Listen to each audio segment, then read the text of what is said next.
Yeah. Hi, good afternoon, all my students. I am Shanmukh. He is Raitesa, Maths faculty of Focus Academy. ఈరోజు నేనున్న మన రైతు sir top 10 central government jobs 12th place మీద ఏ jobs ఉన్నాయి ఈరోజు మీకు చెప్పడానికి మేము ట్రై చేస్తాం. ఓకేనా, లెట్స్ స్టార్ట్. చూడండి, this is number 10 state police constable jobs.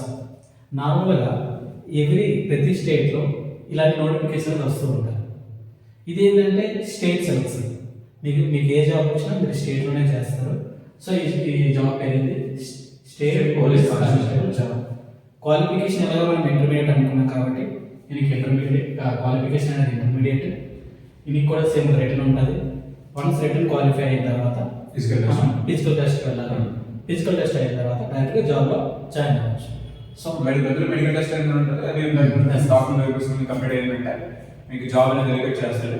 ఇంకా ఏ స్టేట్కి వచ్చినట్టు ఆ స్టేట్ చేస్తారంటే ఇప్పుడు ఏపీకి వచ్చినప్పటికీ ఏపీలో కానిస్టేబుల్ నోటిఫికేషన్ అంటుంటాం. అలాగే తెలంగాణలో ఒడిశాలో కూడా మీరు నోటిఫికేషన్ చేసుకుని అప్లై చేసుకుని ఆల్మోస్ట్ ప్రతి ఇయర్ చేస్తారంటే ఏంటంటే ఒక గవర్నమెంట్ చేంజ్ అయినప్పుడు ఒక 10 మధ్యలో ఆగితే ఆగొచ్చు అని మీకు నోటిఫికేషన్ అయితే గ్యారెంటీ. మంచి జాబ్స్ కూడా శాలరీ బాగానే ఉంటుంది కదా. శాలరీ చూపిస్తాను మీకు ఎంత శాలరీ రావచ్చు అనేది. నార్మల్గా బేసిక్ పే మీకు తెలిసి ఉంటుంది కదా. ఒక జాబ్ శాలరీ డిసైడ్ ఉంటుంది, బేసిక్ పే అనేది డిసైడ్ అయి ఉంటుంది. సో ఇక్కడ బేసిక్ పే అనేది 21,700 రూపీస్. చూడండి, ఇక్కడ 21,700 రూపీస్ అనేది బేసిక్ శాలరీ. అంతేపాటు direct allowance, house rent allowance, travel allowance, other allowance అన్ని ఇంక్లూడింగ్ అలవెన్స్ కలుపుకొని టోటల్ గ్రాస్ 36,000 ఏంటండి. ఇది కూడా పాతదేనండి, శాలరీ పాతది. నిజానికి ఇప్పుడు శాలరీ బాగానే ఉంటుంది. అప్రాక్సిమేట్ గా ఒక 45,000 ఇట్లా వస్తుంది. సో గ్రాస్ ఇప్పుడు అంటే ప్రెసెంట్ అయితే ఒక 45,000 వరకు ఉండొచ్చు. అప్పుడు సమ్ డిడక్షన్స్ ఉంటాయి, PF, GP, NPS, GS, professional tax అనేవి ఉంటాయి కొన్ని. ఆ ట్యాక్స్ అన్ని డిడక్షన్ అయిన తర్వాత మన గ్రాస్ ఇది 2020 2025 అప్పుడు శాలరీ నెట్ వచ్చే అమౌంట్ అనేది ఎంత 1,108 రూపీస్ అనేది అప్పుడులో. ఇప్పుడు మాక్సిమం అయితే ఒక 38,000 వరకు మనకి నెట్ అయితే వస్తుంది sir. This is state constable job. Okay, next చూడండి. నెక్స్ట్ టాప్ 9 తీసుకుంటే అంటే మేము మొత్తం 10 చెప్తున్నాం. అందులో 9 ఏంటంటే ఎస్ఎస్సి స్టెనోగ్రాఫర్. అంటే స్టెనోగ్రాఫర్ మొత్తం 2 కేటగిరీస్ ఉంటాయి, గ్రూప్ సి, గ్రూప్ డి. కాకపోతే దీనికి ఏంటంటే స్టెనోగ్రఫీ వచ్చిన వాళ్ళకి ఇది క్వాలిఫై అవ్వగలండి. ఎందుకంటే దీనికి రిటర్న్ టెస్ట్ ఉంటుంది. రిటర్న్ టెస్ట్ తర్వాత స్టెనోగ్రఫీ టెస్ట్ అయితే ఉంటుంది. స్టెనోగ్రఫీ టెస్ట్ మీరు పాస్ అయ్యి ఉండాలి. పాస్ అయితే మాత్రం చాలా మంచి జాబ్ అండి, పీస్ఫుల్ జాబ్, చాలా వండర్ఫుల్ జాబ్. శాలరీ అనేది బాగానే ఉంటుంది కదండి.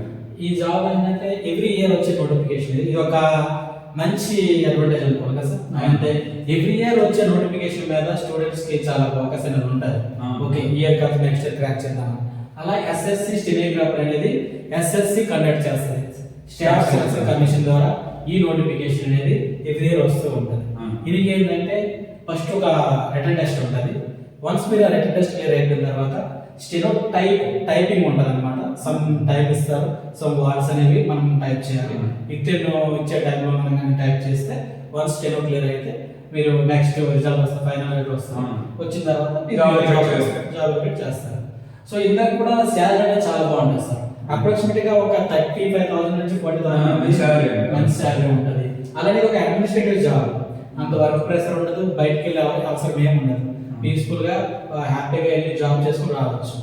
ఓకే, చూడండి ఒక శాలరీ బేసిక్ శాలరీ వచ్చినప్పటికి 35,400 రూపీస్ అంటే దీంతో పాటు గ్రాస్ తీసుకుంటే 58,764 అంటే చాలా మంచి శాలరీ. ఇది గ్రేడ్ సి శాలరీ. ఓకే, ఈ గ్రేడ్ డి చూసుకుంటే ఒక 10,000 మైనస్ చేసుకోండి, ఒక 15,000 మైనస్ చేసుకోండి. ఇది grade C.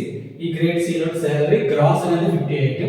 After some deductions ఉంటాయి కదా, PF, GP, NPS, GS, professional tax, ఇవన్నీ డిడక్ట్స్ అయితే తర్వాత వచ్చే అమౌంట్ ఏంటంటే చేతికి వచ్చేది ఒక 48,590 రూపీస్ అనేది net talent. So this is the salary SSC stenographer grade C. Okay, grade D కూడా ఉంది. అర్థమైంది కదా? ఓకే, ఇది ఇక్కడ క్వాలిఫికేషన్ అనేది ఇంటర్మీడియట్. దీనికి మీరు డీటెయిల్గా ఏజ్ ఏంది, మీకు సిలబస్ ఏంది, ఇవన్నీ తెలుసుకోవాలనుకుని మీరు అనుకుంటే మాకు మా వీడియో కామెంట్ సెక్షన్లో కామెంట్స్ పర్టికులర్గా మళ్ళీ స్పెషల్ వీడియో చేస్తాం. మీరు ఏ జాబ్ అయితే ఇంట్రెస్టెడో ఆ జాబ్ గురించి కామెంట్ సెక్షన్ టైప్ చేయండి. సార్ డీటెయిల్గా ఈ జాబ్ గురించి ఒక వీడియో పెట్టండి అంటే ఖచ్చితంగా నెక్స్ట్ రాబోయే కాలంలో మేము వీడియోలు తీసి మీకు పెడుతూ ఉంటాం. ఓకే సార్, నెక్స్ట్ చూడండి నెంబర్ 8. అంటే మినిస్ట్రీ కానీ తీసుకుంటే lower division clerk, data entry operator, administrative staff. So ఈ జాబ్ కూడా చాలా మంచివి అండి. మొత్తం మేము 2 రకాల కేటగిరీ గురించి చేస్తాను. ఈ కేటగిరీ కూడా ఉన్నాయి. LDCలో DAO అడ్మినిస్ట్రేటివ్ స్టాఫ్ తీసుకుంటే చాలా మంచి జాబ్ తీసుకోవచ్చు. SSCలోనే కదండి.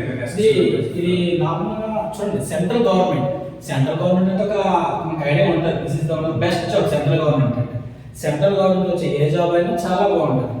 ఇది one of the notification under ministry ఉంది కదా, అండర్ మినిస్ట్రీలో every year some times one year gap రావచ్చు, లేకపోతే ఎవ్రీ ఇయర్ రావచ్చు. ఎవ్రీ ఇయర్ వచ్చే నోటిఫికేషన్ ఇది. ఇందులో LDC లోయర్ డివిజన్ క్లర్క్ అనమాట, అలాగే DO data entry operator, administrative staff, ఇలా 3 రకాలుగా కేటగిరీగా నోటిఫికేషన్ జాబ్స్ అయితే వస్తాయి. మీ ఎగ్జామ్ రాసిన తర్వాత, రిటర్న్ టెస్ట్ రాసిన తర్వాత మీ మెరిట్ బేస్ మీద మీరు మెరిట్ మీద మార్కులు మంచిగా తెచ్చుకుంటే అందులో DO రావచ్చు, అంతకన్నా ఇంకా బాగా వస్తే అడ్మినిస్ట్రేటివ్ రావచ్చు, కొంచెం తక్కువ మార్కులు వస్తే LDC వస్తుంది. So this is the best jobs. దీనికి కూడా అప్రాక్సిమేట్ శాలరీ ఒక 40,000 50,000 వరకు శాలరీ ఉంటుంది. Okay, this is number 8. Number 7 చూసుకుంటే నాన్ టీచింగ్ స్టాఫ్ ఇన్ కేంద్రీయ విద్యాలయం చాలా మంచి job. Non teaching staff, teaching కాదు. ఈ జాబ్ కూడా చాలా బాగుంటుంది. శాలరీ కూడా ఆల్మోస్ట్ 50,000 చాలా బాగుంటుంది. సో ఇది ఒక మంచి కెరీర్ ఆప్షన్. ఇది ఒక మీరు ఏదైనా మంచి జాబ్ కావాలంటే ఇది కూడా ఒక మీరు మంచి జాబ్ గా ట్రీట్ చేయొచ్చు. ఇది కదా, మీరు కూడా మంచిగా ప్రిపేర్ అయ్యి జాబ్ క్రాక్ చేస్తే చాలా బాగుంటుంది. మీకు తెలిసిందే కదా, కేంద్రీయ విద్యాలయం అనేది చాలా పెద్ద సెంట్రల్ గవర్నమెంట్ సర్వీస్ కదా, కాబట్టి మంచి జాబ్ ఇది. ఓకేనా, this is number 7. Next number 6 తీసుకుంటే నేషనల్ డిఫెన్స్ అకాడమీ అండి. ఇది one of the best jobs అంటే నేషనల్ డిఫెన్స్ అకాడమీ. కాకపోతే దీనికి సెలక్షన్ ప్రాసెస్ కొంచెం డిఫరెంట్ ఉంటుంది. అంటే సంవత్సరంలో 2 times నోటిఫికేషన్ అనేది ఇస్తుంటాడు. ముందు ఎవరైతే ఈ ఎగ్జామ్లో ఒక 2 పేపర్స్ ఉంటాయండి. ఈ 2 పేపర్స్లో ఎవరైతే ఎగ్జామ్ క్లియర్ అవుతారో వాళ్ళకి సెలెక్ట్ చేసుకొని ఒక 4 years ట్రైనింగ్ ఇచ్చిన తర్వాత మీరు ముందు అప్లై చేసిన ప్రకారం మీరు ఏ సైడ్, ఏ డిఫెన్స్ అంటే ఇటువైపు వెళ్తారు, దానికి డిసైడ్ చేసి వాళ్ళు ఇస్తారంటే. ఇంకొంచెం మనం డీటెయిల్స్ తెలుసుకుందాం దాని గురించి. చూడండి, this is number 6 national defence academy. Maximum students అంటే ఎవరి ఏజ్ అయితే 16 above 20 below ఉంటుందో వాళ్ళు డ్రీమ్ జాబ్ చెప్పుకోవచ్చు. ఇది NDA national defence academy. So this is the one of the best way to join in defence and air force and navy. So ఇది కొంచెం selection process అని చెప్తాను. చూడండి, దీనికి యాక్చువల్గా ఏముందంటే మామూలుగా ఎవ్రీ ఇయర్ అనేది జనవరి మంత్లో నోటిఫికేషన్ వస్తుంది, మనం అప్లై చేసుకోవాలి. వన్స్ మనం అప్లై చేసుకున్న తర్వాత ఆ నెక్స్ట్ మంత్ అంటే ఫిబ్రవరి మంత్లో మనం రిటర్న్ టెస్ట్ రాస్తాం. లేదా ఇంకొకసారి ఛాన్స్ ఉంటుంది. సేమ్ అదే ఇయర్ లో జూలై మంత్లో నోటిఫికేషన్ వస్తుంది, అప్లై చేసుకొని సెప్టెంబర్ మంత్లో రాసుకోవచ్చు. ఓకే, మరి మనం ప్రాసెస్ ఏంటంటే సింపుల్ గా దీనికి 2 పేపర్లు ఉంటాయి, 2 పేపర్స్ ఉంటాయి. పేపర్ మ్యాథ్స్ ఉంటుంది, పేపర్ GAT ఉంటుంది. అదొక 300 మార్క్స్, ఇది ఒక 600 మార్క్స్, టోటల్ గా 900 మార్క్స్ ఉంటుంది. వన్స్ మీరు ఇది క్లియర్ చేస్తే మీకు SSB ఇంటర్వ్యూ ఉంటుంది. ఇంటర్వ్యూ మీకు కాల్ చేస్తారు, మీకు కాల్ లెటర్ వస్తుంది. మీరు ఇంటర్వ్యూ అటెండ్ చేస్తారు. ఇంటర్వ్యూ కూడా దగ్గర ఒక 900 మార్క్స్ ఉంటాయి. ఈ 900 మార్క్స్ కి 5 days ఇంటర్వ్యూ జరుగుతుంది సార్. 1 day కాదు, 5 days ఇంటర్వ్యూ జరుగుతుంది. ఆ 900 మార్క్స్ తర్వాత మీకు ఫైనల్ రిజల్ట్ వస్తుంది. ఏంది, రిటన్ టెస్ట్ ప్లస్ ఇంటర్వ్యూ కలుపుకొని ఫైనల్ రిజల్ట్ వస్తుంది. ఆ వచ్చే మెరిట్ లిస్ట్ మీరు ఉంటే మీకు ఆటోమేటిక్ గా కాల్ లెటర్ వస్తుంది. అందులో NDA డిఫెన్స్ అకాడమీలో జాయిన్ చేయడానికి మీరు జాయిన్ అయిన తర్వాత 4 years మాక్సిమం 4 years అనేది ట్రైనింగ్ ఉంటుంది. మీరు ట్రైనింగ్ అయిన తర్వాత మీరు ఆల్రెడీ ఫారం ఫిల్అప్ చేసినప్పుడు మీరు అది సెలెక్ట్ చేసుకోవాలి. వన్స్ ట్రైనింగ్ అయిన తర్వాత మీకు నేవీలో జాబ్ కావాలా, ఎయిర్ ఫోర్స్ లో కావాలా, లేదా డిఫెన్స్ లో కావాలా, మీరు ఏం చూసుకుంటే ఆయనకి వాళ్ళు ఆ జాబ్ ఎలక్ట్ చేస్తారు. సో ఈ నోటిఫికేషన్ అనేది నార్మల్ గా యూపీఎస్సి ద్వారా కండక్ట్ చేయబడుతుంది. యూపీఎస్సి పబ్లిక్ సర్వీస్ ద్వారా కండక్ట్ చేయబడుతుంది. So this is one of the dream job for many students. అవునండి. చాలా మంది కాలేదు. దీనికి అడ్వాంటేజ్ ఏంటంటే +2 క్వాలిఫికేషన్, బట్ కంటిన్యూగా +2 కంటిన్యూ కూడా మీరు అప్లై చేసుకోవచ్చు. దీనికి మినిమం ఏజ్ అవుతుంది 16 ఇయర్స్ 9 మంత్స్, మాక్సిమం ఏజ్ అవుతుంది 19 ఇయర్స్ 6 మంత్స్. ఈ బిట్వీన్ లో మీరు అప్లై చేసుకోవచ్చు. మీరు ఎడ్యుకేషన్ ఉన్నప్పుడు కూడా మీకు 10th ప్లస్ అంటే 12 ప్లస్ క్వాలిఫికేషన్ ఉందనుకోండి, మీరు అప్లై చేసుకోవచ్చు. క్వాలిఫికేషన్ ఉన్నా లేదా కంటిన్యూ అవుతున్నా, అదే ఇంటర్మీడియట్ ఫైనల్ ఇయర్ కంటిన్యూ అవుతున్నా కూడా అప్లై చేసుకోవచ్చు. ఓకేనా? This is one of the best job. చెప్పాల్సిన లేదు, this is the best job. This is the dream job of many students. Okay, next number 5 తీసుకుంటే ఎస్ఎస్సి సిహెచ్ఎస్ అండి, స్టాఫ్ సెలక్షన్ కమిషన్ లో most famous గా చాలా మంచి జాబ్ అండి. చాలా మంది ఈ జాబ్ వస్తే చాలా సెటిల్ అయిపోవచ్చు చూస్తారండి. ఇది కూడా సేమ్ డాటా ఎంట్రీ ఆపరేటర్ కానీ, అప్పర్ డివిజన్ క్లర్క్ కానీ, లోవర్ డివిజన్ క్లర్క్ కానీ, పార్సల్ కానీ ఇస్తాడు. మనం చూసుకుంటే ఈ జాబ్ చాలా మంచి జాబ్ అండి. శాలరీ స్ట్రక్చర్ కూడా చాలా బాగుంది. ఒక చిన్న బ్రీఫ్ ఎక్స్ప్లెయిన్ చేద్దాం. ఎస్ఎస్సి స్టాఫ్ సెలక్షన్ కమిషన్ అనేది ఎవ్రీ ఇయర్ ఈ నోటిఫికేషన్ అనేది వస్తూ ఉంటుంది. సిహెచ్ఎస్ఎల్ మోస్ట్ ఫేమస్ జాబ్ ఇది. ఈ జాబ్ గురించి చాలా స్టూడెంట్లు వెయిట్ చేస్తూ ఉంటారు. అందుకే ఇది ఒక one of the most favourite job for every student. CHSL అనేది మీకు already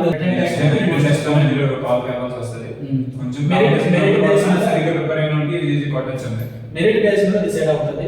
DAO, UDC, LDC, postal ఏది ఇవ్వాలనేది మీకు వచ్చే మార్కింగ్ మీద అది డిసైడ్ అయి ఉంటుంది. So this is one of the best. ఇది శాలరీ వచ్చేసరి చూద్దాం. చూడండి, శాలరీ స్లిప్ ఇది నేను 2020 తీసుకున్నాను. ఆ శాలరీ స్లిప్ ఓకే, చూడండి. మరి బేసిక్ శాలరీ తీసుకుంటే 25,500 రూపీస్ అండి. దాంతో డిఏలు, హౌస్ ఎలిమెంట్లు, ఇంకా ట్రాన్స్పోర్ట్ ఎలిమెంట్స్ కానీ ఇవన్నీ తీసుకుని మొత్తం యాడ్ అయినప్పటికీ 2020. ఇప్పుడు ఈ శాలరీ టోటల్ చేంజ్ అప్రాక్సిమేట్ గా ఒక 40,000 వరకు వస్తుంది. ఇది గ్రాస్, అందులో డిడక్షన్స్ ఉంటాయి. డిడక్షన్ 3,000 పోతే ఇది ఇక్కడికి వచ్చినప్పుడు 34,000 అంటే ఇప్పుడు అప్రాక్సిమేట్ గా నెట్కి వచ్చినప్పుడు కూడా మీకు ఎలా ఏదైనా సరే 40,000 వచ్చేస్తుంది. ఇప్పుడు శాలరీ బాగా పెరిగి ఉన్నాయి. ఓకే, మంచి శాలరీ, మంచి జాబ్ అండి. ఎప్పుడన్నా మీరు ఈ అవకాశం యూజ్ చేసుకోండి. ఈ నోటిఫికేషన్ ఇప్పుడు వస్తూనే ఉంటాయి. మీరు ఇలాంటి జాబ్ పెట్టినప్పుడు అప్లై చేసుకోండి. మాలాంటి కోచింగ్ సెంటర్లో, ఇలాంటి కోచింగ్ సెంటర్లో జాయిన్ అయ్యారంటే మేము కూడా చాలా చెప్తాం. ఓకే, నెక్స్ట్ నెంబర్ 4 తీసుకుంటే రైల్వే రిజర్వేషన్ క్లర్క్ అండి. మనం చూస్తే ఉంటాం, మన రైల్వే స్టేషన్కి వెళ్తే చాలా మంది టికెట్స్ తీసేస్తుంటారు. ఇది కూడా ఎన్టీపీసీ కేటగిరీలో ఆర్ఆర్పి ఎన్టీపీసీ కేటగిరీలో వస్తుంటాయి. ఆర్ఆర్పి తెలుసు కదా, రైల్వే బోర్డ్ అనేది ఆర్ఆర్పి ఎన్టీపీసీ అనే నోటిఫికేషన్ పడుతూ ఉంటుంది. అందులో ఇదొక పోస్ట్. ఇది ఓకేనా, railway reservation clerk. This is అంటే చాలా పీస్ఫుల్ జాబ్. నార్మల్ జాబ్ అంటే పెద్ద హెవీ వర్క్ ఉండదు, చాలా బాగుంటది.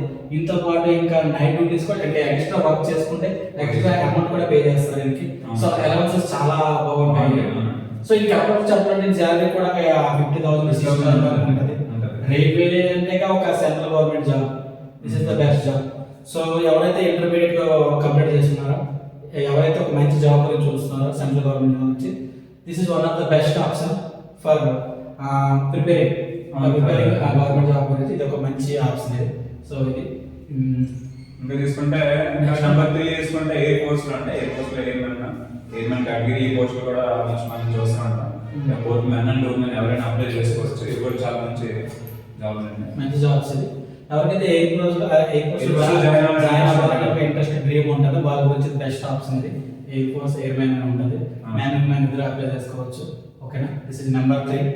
ఓకే, అలాగే నెంబర్ 2 తీసుకుంటే సిఎస్ఎఫ్ అండి. సిఎస్ఎఫ్ జాబ్ మనం చాలా ఉంటుంటే మన చుట్టుపక్కల చాలా మంది సెటిల్ అయ్యారు. చాలా మంది జాబ్ అండి. సెంట్రల్ ఇండస్ట్రియల్ సెక్యూరిటీ ఫోర్స్ అంటే ఇది కూడా ఎస్ఎస్సి స్టాఫ్ సెలక్షన్ కమిషన్ వాళ్ళే సెలెక్ట్ చేస్తారు. ఇది కూడా సిఎస్ఎఫ్ మనం చాలా మంది సిఎస్ఎఫ్ ఒకటే కాకుండా బిఎస్ఎఫ్ అని, సిఆర్పిఎఫ్ అని చాలా మంది డిఫెన్స్ వెళ్తుంటారు. అందులో సిఎస్ఎఫ్ చాలా మంది ఫేవరెట్ అండి. ఇది ఈ జాబ్ అంటే చాలా మందికి లైక్ చేస్తారు. ఇది కూడా ఎవ్రీ ఆల్మోస్ట్ మనం ఎక్స్పెక్ట్ చేయొచ్చు నోటిఫికేషన్ అని. చాలా ఎక్కువ పోస్ట్ కూడా one of the me favourite jobs ఇది. ఖచ్చితంగా యాడ్ చేసుకోవాలి. ఇది సెపరేట్ గా తీయొచ్చు, లేదంటే ఓవరాల్ ఎస్ఎస్సి కానీ అన్ని జాబ్లు తీయొచ్చు. అది సిఎస్ఎఫ్ ఆర్పిఎఫ్, బిఎస్ఎఫ్ ఇవన్నీ చేయొచ్చు. అందులో మీకు ఏదైనా రావచ్చు, మీకు మెరిట్ పెట్టాల్సి. మోస్ట్లీ రావాలని కోరుకునే జాబ్ సిఎస్ఎఫ్ అండి. చాలా మంది సిఎస్ఎఫ్ నే రావాలని కోరుకుంటారు, చాలా మంది. ఓకే. సో ఇన్ శాలరీ కూడా మాక్సిమం ఒక 40,000 నుంచి 50,000 స్టార్టింగ్ అండి. ఇంకా కొంచెం దీనిలో చేసే ఎలివేషన్స్ అవి కొంచెం పడతాయి, ఎక్స్ట్రా పడతాయి. యాక్చువల్గా ఏంటంటే ఇప్పుడు నెక్స్ట్ సెంట్రల్ గవర్నమెంట్ నుంచి 8th పే కమిషన్ అనేది ప్లానింగ్ లో ఉన్నారు. వన్స్ అది ఇంప్లిమెంట్ అయితే ఈ శాలరీ ఒక 60-70,000 కూడా ఎందుకంటే దాంతో పాటు ఇప్పుడు సిఎస్ఎఫ్, సిఆర్పిఎఫ్ లో చేస్తున్నప్పుడు రిస్క్ ఎలివేషన్ పడుతుంది, 20,000 ఎక్స్ట్రా పడుతుంది. చిన్న విషయం కాదు, చాలా ఎక్కువ పడతాయి. కొంత చాలా మంది మా ఫ్రెండ్స్ లో అయితే 70,000, 80,000, 90,000 కూడా వచ్చిన వాళ్ళు చాలా మంది ఉన్నారు. మనకి చాలా మంచి జాబ్ అండి. గవర్నమెంట్ జాబ్ అంటేనే అందుకే చాలా మంది ఆసక్తి చూపిస్తారు. ఇలాంటి అవకాశం ఇప్పుడు వదులుకోకూడదు. So number 1 railway ticket collector అంటే మరి మనకి చాలా మందికి రైల్వేస్ లో ఎస్టిమేట్ జాబ్ ఏంటంటే టికెట్ కలెక్టర్. చాలా చాలా మంచి ఫేవరెట్ అనుకోవచ్చు. నా ఫేవరెట్ కూడా ఇదే, ఫేవరెట్ జాబ్ ఇది. రైల్వే ధోని కూడా ఇదే జాబ్ చేస్తున్నట్టు ధోని అనేది స్టార్ట్ లో టికెట్ కలెక్టర్ గా చేస్తున్నాడు. ఇది ఒక బెస్ట్ జాబ్. ఇది అందరికీ తెలిసిందే కదా. ఇది కూడా ఆర్ఆర్బి ఎన్టీపీసీ లోనే ఒక జాబ్.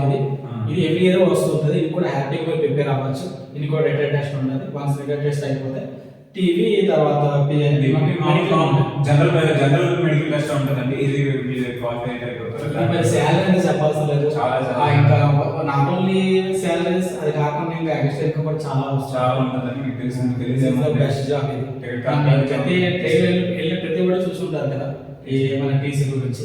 సో డెఫినెట్ గా ఈ జాబ్ అయితే మీరు కన్సిడర్ చేయాలి. మీ గురించి ఖచ్చితంగా మీరు ప్రిపేర్ అవ్వాలి.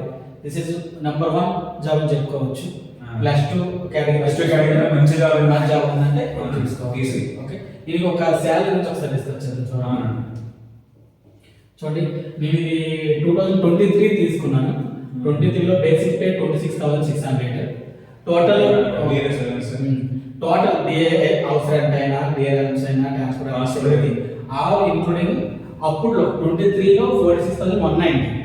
ఇప్పుడు మాక్సిమం ఇది ఒక 50,000 గ్రాస్ ఉంటుంది. అందులో సింపుల్ గా డిడక్షన్ ఒక 3-4,000 మైనస్ ఉంటుంది. అప్రాక్సిమేట్ ఎంత ఉంటుంది? ఒక 40,000 ఖచ్చితంగా వస్తుంది. 45,000 అయితే ఖచ్చితంగా వస్తుంది. నెక్స్ట్ 8th పే కమిషన్ చూస్తే ఇది దగ్గర 8,000 కూడా వెళ్తుంది. 8,000 గ్రాస్ ఉంటుంది. ఒక డిడక్షన్ మాత్రం 10,000, 70,000 వరకు చాలా మంచి స్టార్టింగ్ లో. So this is one of the best job అండి. మీరు ఖచ్చితంగా ఇది కూడా ప్రిపేర్ అవ్వాలి. మీకు ఏ జాబ్ అయితే ఈ టాప్ 10 నచ్చాయో ఆ జాబ్ గురించి ఇంకా డీటెయిల్స్ తెలుసుకోవాలంటే మీ కామెంట్ సెక్షన్ లో మర్చిపోకుండా ఏ జాబ్ గురించి చెప్పమంటారు, స్పెషల్ వీడియో ఎక్స్ప్లెయిన్ చేస్తాను, డీటెయిల్ గా వివరిస్తాను. ఓకేనా? సో మీ అందరికీ అర్థమైందని మేము హోప్ఫుల్ గా ఈ వీడియోని ఎండ్ చేస్తున్నాము. ఓకే. ఇంకా మీకు తెలిసిందే కదా, ఫోకస్ అకాడమీ కోచింగ్ ఇన్స్టిట్యూట్ అనేది ఇది బోత్ ఆన్లైన్ ఆఫ్లైన్ క్లాసెస్ చెప్తుంటుంది. సో మీకు ఏ జాబ్ గురించి ప్రిపేర్ అవ్వాలనుకుంటే మీరు హ్యాపీగా మా ఫోకస్ అకాడమీలో జాయిన్ అయ్యి మీరు మీ డ్రీమ్ని ఫుల్ఫిల్ చేసుకుంటారని ఆశిస్తున్నాను. ఓకే. Thank you. జై హింద్, జై భారత్. Thank you.